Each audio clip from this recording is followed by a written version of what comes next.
Estevão, discípulo de Cristo, foi o primeiro mártir. Ele foi um dos 7 diáconos em Jerusalém. Um homem cheio de fé e da sabedoria de Deus. Seu martírio foi ocasionado pela fidelidade com a qual pregou o Evangelho aos entregadores e assassinos de Cristo. Foram excitados eles a tal grau de fúria que o expulsaram para fora da cidade e o apedrejaram até matá-lo. E apedrejaram a Estevão, que em invocação dizia: Senhor Jesus, recebe o meu espírito. E pondo-se de joelhos, clamou com grande voz: Senhor, não lhes imputes este pecado. E tendo dito isto, adormeceu. O próximo mártir que encontramos no relato de Lucas, no livro dos Atos dos Apóstolos, é Tiago, filho de Zebedeu. Ganhava vida como pescador, mas quando Cristo o chamou para ser seu discípulo, abandonou sua profissão, seu pai, seu barco e seguiu a Jesus. Por ordem de Herodes Agripa, foi preso e decapitado em Jerusalém em meados dos anos 42 e 44, tornando-se assim o primeiro dos apóstolos a receber aquele cálice que ele mesmo tinha dito ao Salvador que estava disposto a beber. Filipe era natural da cidade de Betsaida, na Galileia, cidade de André e Pedro, um dos primeiros a ser chamado por Jesus, a quem trouxe seu amigo Natanael, dizendo que havia encontrado aquele de quem Moisés e os profetas haviam escrito, ou seja, a Jesus de Nazaré, o verdadeiro Messias. Historiadores afirmam que Filipe pregou na Frígia e foi apedrejado em Hierápolis. Tiago, chamado Menor, filho de Alfeu, evangelizou nas regiões da Palestina e no Egito. De acordo com escritos primitivos, foi martirizado com a idade de 99 anos, no ano 62 da era cristã, espancado e apedrejado pelos judeus, os quais usaram de um cacetete para feri-lo no crânio com requintes de crueldade. Também chamado Filho da Consolação, Barnabé era levita, natural de Chipre, um homem cheio do Espírito Santo. Foi companheiro de Paulo em muitas viagens. Vendeu seus bens e terras para ajudar os apóstolos na missão de pregar o Evangelho. Segundo a história nos conta, Barnabé foi torturado, arrastado com uma corda amarrada ao seu pescoço e depois queimado vivo. Evangelista Marcos.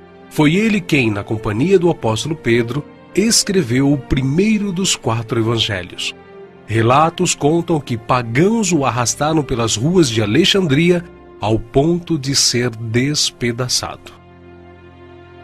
Simão Pedro era pescador em Cafarnaum, onde morava com sua sogra. Seu irmão André o levou até Cristo. Logo depois foram chamados a deixarem suas redes para se tornarem pescadores de homens, e eles deixaram imediatamente as suas redes e o seguiram. Em sua primeira pregação em Jerusalém, após a descida do Espírito Santo, se converteram à fé quase 3.000 almas em um único dia. Em outra ocasião, foi preso junto com o apóstolo João. Foi açoitado e advertido a nunca mais falar no nome do Senhor Jesus. Mas ousadamente respondeu: mais importa obedecer a Deus do que aos homens. Entre muitos outros santos, o bem-aventurado apóstolo Pedro foi condenado à morte e crucificado em Roma por ordem de Nero. A história relata que ele mesmo pediu para ser crucificado de cabeça para baixo, porque se considerava indigno de ser crucificado da mesma forma que o seu Senhor. Saulo, depois nomeado Paulo, nasceu na cidade romana de Tarso. Era de descendência judaica, hebreu da tribo de Benjamim. Era um homem culto, discípulo de Gamaliel, fariseu e, sendo extremamente zeloso da lei do Monte Sinai, perseguiu furiosamente a Igreja de Cristo e, enfurecido demasiadamente contra eles, até nas cidades estranhas os persegui.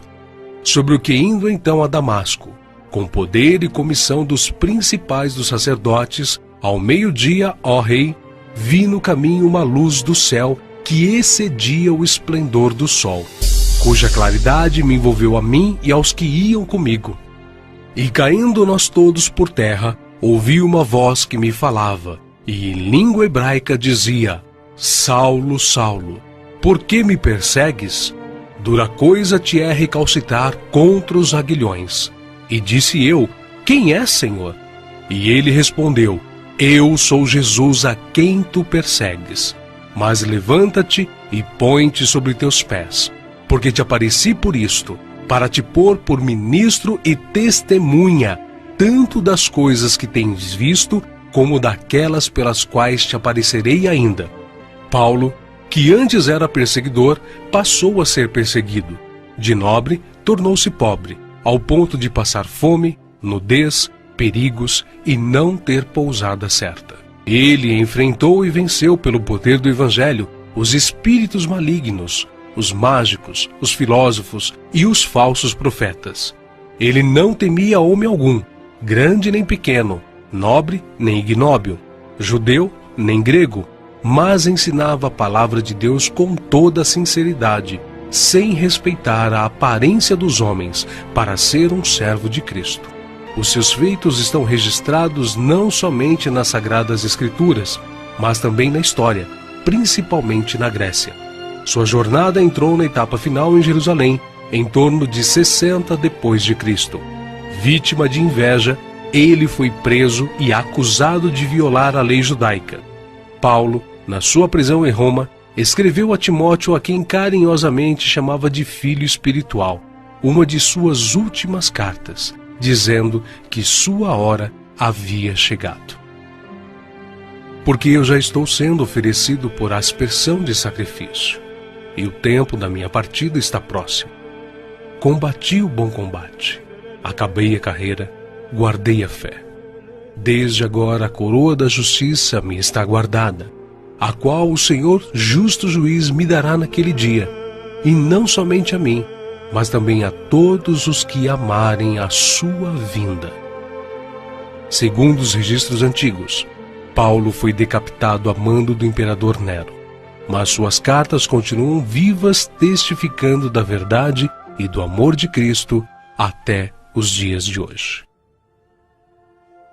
André, irmão de Pedro, pescador e discípulo de João Batista, pregou o evangelho a muitas nações da Ásia, mas, ao chegar a Acaia, foi preso e crucificado numa cruz em forma de X. Daí, então, a origem do termo de Cruz de Santo André.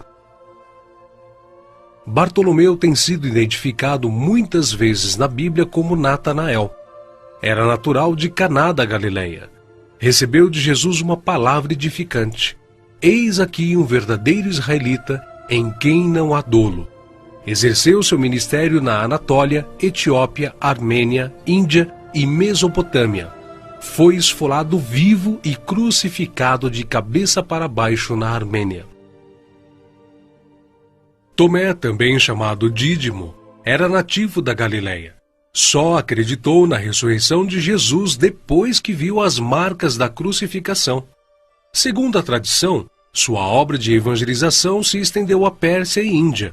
Consta que seu martírio se deu por ordem do rei de Milapura, na cidade indiana de Madras, no ano 53 da era cristã. Foi lançado em uma fornalha. Mateus, filho de Alfeu, também chamado de Levi.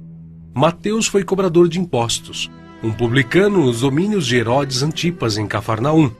Os publicanos eram odiados pelos judeus, os quais consideravam esta profissão desonesta, pelo fato de se sentirem obrigados a terem que pagar impostos aos romanos. Mateus ganhava vida nesta profissão, mas Cristo o encontrou, ordenando-o que o seguisse. Mateus então abandonou seu emprego público, deixando tudo para seguir ao Senhor. Escreveu o seu evangelho na língua hebraica, que foi depois traduzido para o grego por Tiago, o menor. Mateus percorreu a Judéia, a Etiópia e a Pérsia, pregando e ensinando. Segundo alguns historiadores, ele foi cravado na terra e decapitado na Etiópia. Simão Zelote era um homem que pertencia a um grupo de pessoas insurgentes, revolucionários contra o governo de Roma. Foi crucificado no fim da perseguição iniciada por Nero. Matias foi escolhido pelos apóstolos a preencher a vaga deixada por Judas. Quanto ao seu martírio, alguns escritores afirmam que os judeus o acusaram de ter blasfemado contra a lei e contra Moisés, sendo por isso sentenciado pelo sumo sacerdote a ser amarrado numa cruz e apedrejado, e por último, decapitado. O médico e evangelista Lucas foi autor do evangelho que leva seu nome e do livro de Atos. Viajou com Paulo por vários países. Relata a história que ele foi pendurado em uma oliveira pelos idólatras sacerdotes da Grécia. João, o discípulo amado, era irmão de Tiago e também pescador. Quando Cristo o chamou, ele não hesitou em imediatamente deixar suas redes, o barco e seu pai, junto com seu irmão. Foi com Pedro e Tiago, um dos discípulos mais íntimos do Senhor. Mas, sendo da vontade de Deus que seus filhos cheguem à glória através de muita tribulação e grandes dificuldades, João também não escapou. Foi enviado de Éfeso a Roma, sendo lançado num caldeirão de óleo fervente. Escapou de forma milagrosa e sem dano algum. O imperador Domiciano o enviou depois à ilha de Patmos, local destinado aos piores infratores da sociedade na época, onde recebeu então as visões do Senhor escritas no livro de Apocalipse. Nerva, o sucessor de Domiciano, o libertou. Foi o único apóstolo que escapou de uma morte violenta, morrendo de velhice. E apesar de todas essas contínuas perseguições e terríveis castigos, a igreja crescia e se espalhava por todo o Império Romano, arraigada na doutrina dos apóstolos e regada com o sangue dos santos. Tertuliano, um dos escritores da antiguidade, chegou ao ponto de dizer: "O sangue dos mártires é como a semente da igreja."